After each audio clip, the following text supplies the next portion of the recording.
Hello students guys, में आपका स्वागत है। मैं हूं रिजवान और आज इस वीडियो में मैं बहुत ही ज़रूरी बातें बताने वाला हूं उन लोगों के लिए जो इंडिया से या पाकिस्तान से आउट ऑफ कंट्री जाते हैं जॉब के लिए। भले वो यूएई जा रहे हो, सऊदी जा रहे हो, दुबई जा रहे हो, कहीं पे भी जा रहे हो, उनके साथ किस तरह से वहां पे मिसहैपनिंग हो सकती है और उनको वहां से भागना पड़ सकता है या तो अपनी जान भी देनी पड़ सकती है। इस तरह की घटनाएं सामने आती हैं और वो भी कर कौन रहा है?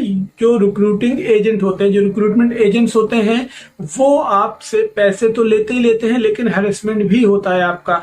अभी एक घटना यूएई में सामने आई है एक मेड की।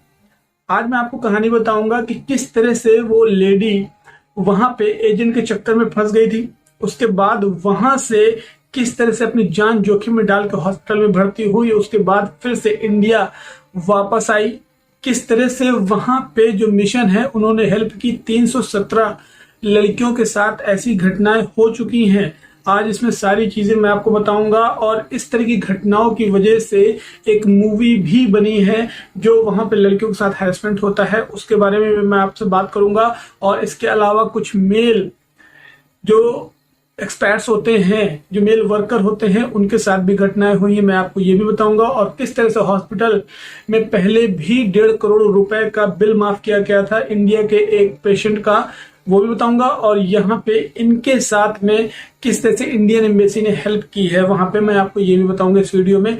उसके पहले आपसे रिक्वेस्ट करूंगा कि अगर आप हमारे चैनल में नए हैं तो चैनल को सब्सक्राइब करके बगल में नोटिफिकेशन बेल है उस पर क्लिक कर दें ताकि इस तरह के जितने भी वीडियोस हैं आप तक पहुंचते रहें। वीडियो को लाइक जरूर कर दें। तो चलिए हम स्टार्ट करते हैं। कहानी है कस्मा नाम की मेड की जो मुंबई से बिलोंग करती है इंडिया के, और उनको रिक्रूटिंग एजेंट अपने भरोसे लेके जाता है यूएई में नौकरी के लिए। उसके बाद उनको अपने पास ही रखता है और उसका पासपोर्ट भी अपने पास में रख लेता है। इसकी वजह से कहीं ना कहीं वो लेडी परेशान होती है, लेडी के साथ में हैरेसमेंट किया जाता है, मिसबिहेविंग की जाती है और मिस ट्रीटमेंट होता है। इसकी वजह से परेशान होकर भागने की कोशिश करती है, तो मजबूरी में उनको सेकंड फ्लोर से, अजमान की बिल्डिंग के सेकंड फ्लोर से कूद कर भागने की कोशिश करनी पड़ती है। और वहां पे जब कूदती है वो घायल हो जाती हैं, उनकी टांग भी टूट जाती है और उसके बाद जब बेहोश हो जाती है तो उनको पता नहीं रहता है कि किस टाइम पे उनको हॉस्पिटल में भर्ती कराया गया। कोई स्ट्रेंजर हॉस्पिटल में भर्ती कराता है और वो कोमा में चली जाती है। कोमा से जब होश में आती है, ये ट्रीटमेंट लगभग 2 महीने चलता है, ये राशिद हॉस्पिटल दुबई में। अब उसके बाद जब होश आता है उनको तो उनसे एड्रेस पूछा जाता है तो उनको पता चलता है कि वो मुंबई की है। उनको मुंबई से जब कंफर्मेशन ली जाती है तो उनका पासपोर्ट पता किया जाता है तो पासपोर्ट भी उनके पास नहीं होता है, मीन्स कि उनका पासपोर्ट भी उनके एजेंट ने रख लिया होता है। अब इस पासपोर्ट के न होने के बाद भी वहां का जो मिशन है उन्होंने उनके नाम से और उनकी जो डिटेल दी गई होती है उससे एड्रेस निकाला होता है। एड्रेस निकालने के बाद उनके पासपोर्ट की कॉपी निकाली जाती है, क्योंकि जब आप एंटर करते हैं यूएई दुबई में तो वहां पे क्या होता है, आपकी सारी इंफॉर्मेशन स्कैन कर दी जाती है, उसमें पासपोर्ट कॉपी भी होती है। तो वहां से बिना पासपोर्ट के, उनका वैलिड पासपोर्ट नहीं होता उनके हाथ में, लेकिन फिर भी कॉपी निकाल के, और वहां जितेंद्र सिंह नेगी जो कि काउंसलेट वर्कर होते हैं वहां के, वो लगातार उनको हॉस्पिटल में फॉलो करते हैं और उनके ट्रीटमेंट में पूरी हेल्प करते हैं उनकी।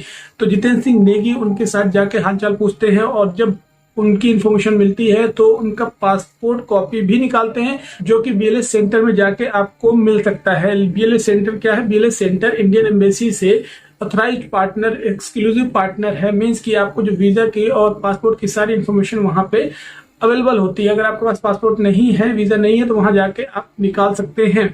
तो वहां जाके उनका पासपोर्ट की कॉपी निकाल के उनके हॉस्पिटल में आकर उनके सिग्नेचर कराए जाते हैं। उसके बाद में वहां पे फ्री ईसी, इमरजेंसी सर्टिफिकेट भी बनवाया जाता है और उसके बाद में उनको मुंबई के लिए टिकट कराया जाता है और मुंबई फ्री टिकट करा के हॉस्पिटल की तरफ से भेजा जाता है। और इसके लिए शुक्रगुजार होते हैं जो नेगी है, जितेंद्र सिंह नेगी और अल राशिद हॉस्पिटल के, जो कि उनका ट्रीटमेंट फ्री करते हैं। इंडियन एम्बेसी को जब पता चलता है तो काउंसलेट वाले पूरी तरीके से लेटर लिख के और उनसे वेव कराते हैं बिल, और जो लेडी होती है उनको सेफ एंड सुरक्षित उनके घर पहुंचा दिया जाता है। तो आप देख सकते हैं कि किस तरह से वहां पे जो एजेंट्स होते हैं मिसबिहेव करते हैं। अगर लड़कियों के साथ में इस तरह की घटनाएं हो जाती हैं, उनके पास में कोई सपोर्ट सहारा नहीं रहता है, तो मैं आपको बता दूं कि वहां पे कॉन्सुलेट में आप कॉल कर सकती हैं। इंडियन कॉन्सुलेट पूरी तरीके से आपको हेल्प करेगी।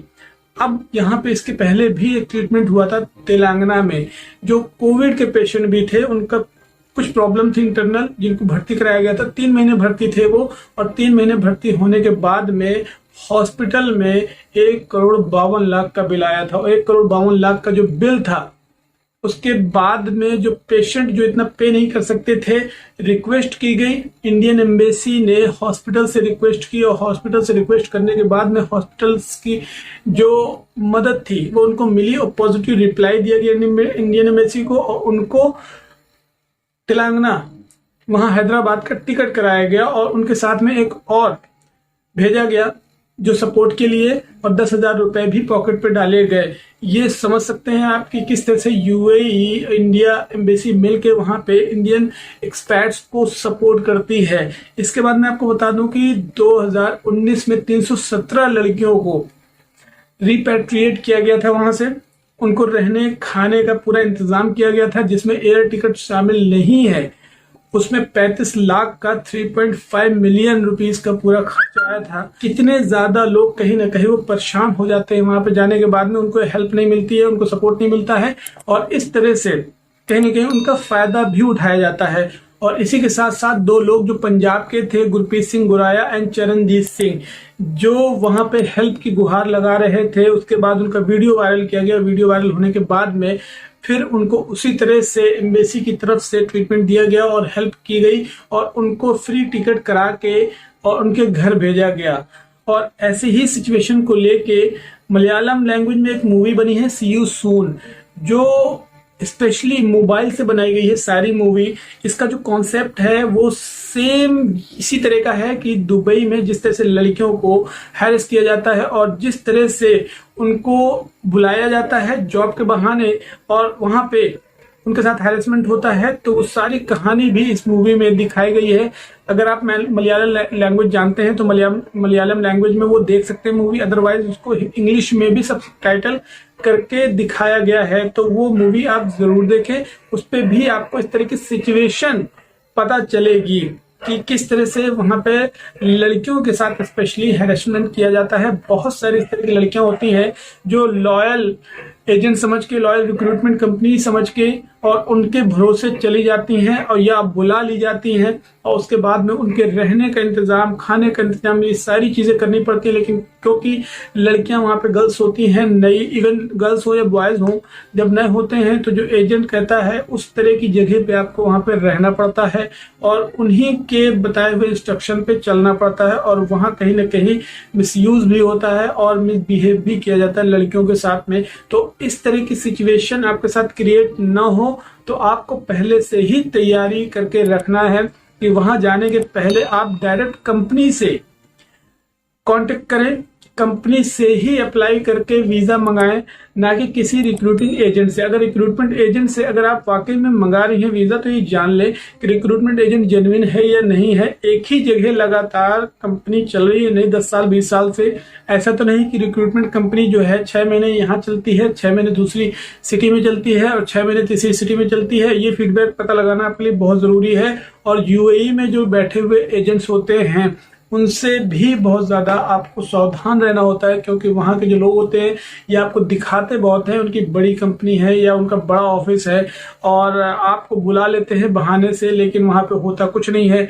खुद 200 रियाल के कमरे में रह के और आपको बुला के वहां पे कहीं ना कहीं मिसबिहेव और ट्रीटमेंट होता है आपके साथ में। तो ये स्पेशली लड़कियों को ध्यान रखना है कि आप किसी जेन्युइन पर्सनालिटी या जेन्युइन पर्सन के साथ या जेन्युइन कंपनी के साथ में आप ये टाई अप करें और प्रोसेस को कंप्लीट कराएं, अगर आप वाकई में यूएई जाने के लिए इंटरेस्टेड हैं जॉब के लिए। तो फिलहाल सोशल मीडिया पे, वेबसाइट्स पे यूएई की गल्फ न्यूज में हो, खलीज टाइम में हो, और अदर वेबसाइट्स भी हैं, आप देख सकते हैं, लगातार बनी हुई है। ये सबसे ज्यादा ट्रेंडिंग इस टाइम पे न्यूज है कि जो वहां पे आसमा के साथ हुआ। इस तरह की घटनाएं बहुत सारी लड़कियों के साथ होती रहती हैं, लेकिन कुछ हाईलाइट हो जाती हैं कुछ हाईलाइट नहीं हो पाती हैं, उनके साथ में इसी तरह से ट्रीटमेंट होता रहता है।